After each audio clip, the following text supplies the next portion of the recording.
यह एक सत्य और आंखों देखी घटना है। हमारा गांव गोंडा जिले में पड़ता है। यह उस समय की बात है जब गांव में 18-19 साल की उम्र में सब लड़कों की शादी हो जाती थी। उनमें से एक मेरा मित्र रमाकांत भी है। उसकी शादी 3 साल पहले हो चुकी थी और अब उसका गौना भी आ गया था।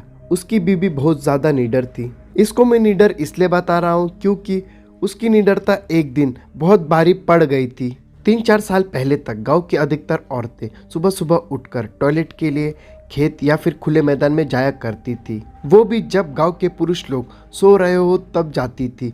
कुछ दिन बीत गए और अब रमाकांत को एक सुंदर सी बेटी हुई। बेटी अभी 8 महीने की थी और उस समय उसकी बीवी सुबह सुबह उठकर अकेले खेत में चली गई और अपने सासू माँ को या फिर अपनी जेठानी को भी नहीं जगाया। वो अकेले ही चली गई क्योंकि वो बहुत ज़्यादा निडर थी।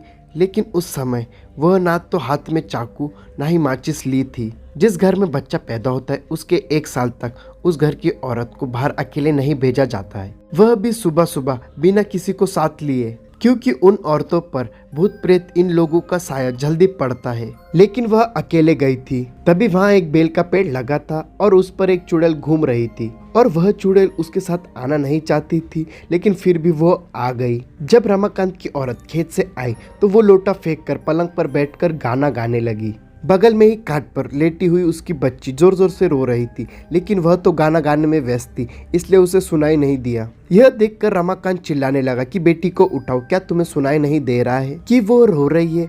फिर भी उसकी बीवी ने कोई जवाब नहीं दिया। तब तक रमाकांत की बीवी आ गई और वह समझ गई कि यह कौन है और रमाकांत को इशारा किया कि जाओ दादाजी को बुला लाओ।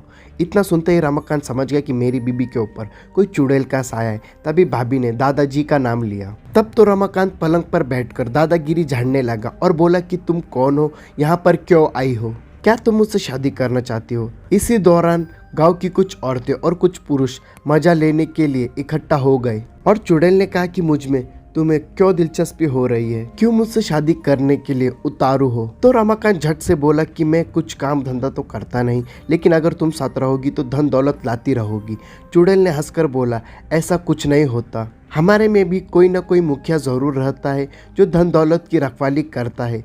तुम चाहो तो हमारी दुनिया में चलो, तब मैं तुम्हें सब कुछ दूंगी, पर अभी नहीं, क्योंकि तुम जीवित हो। रमाकांत समझ गया कि अब मेरे हाथ कुछ नहीं आने वाला, तो उसने बोला कि ब्राह्मण परिवार में आते हुए तुम्हें डर नहीं लगा? और नीचे बैठे हुए सब लोग मजे लेकर हंस रहे थे।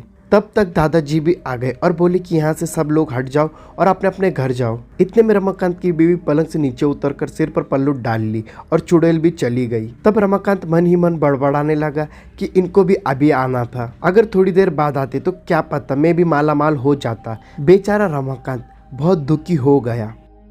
वीडियो अच्छी लगी हो तो लाइक और चैनल को सब्सक्राइब कर लेना। मिलते हैं हमारे नेक्स्ट वीडियो में, तब तक के लिए बाय।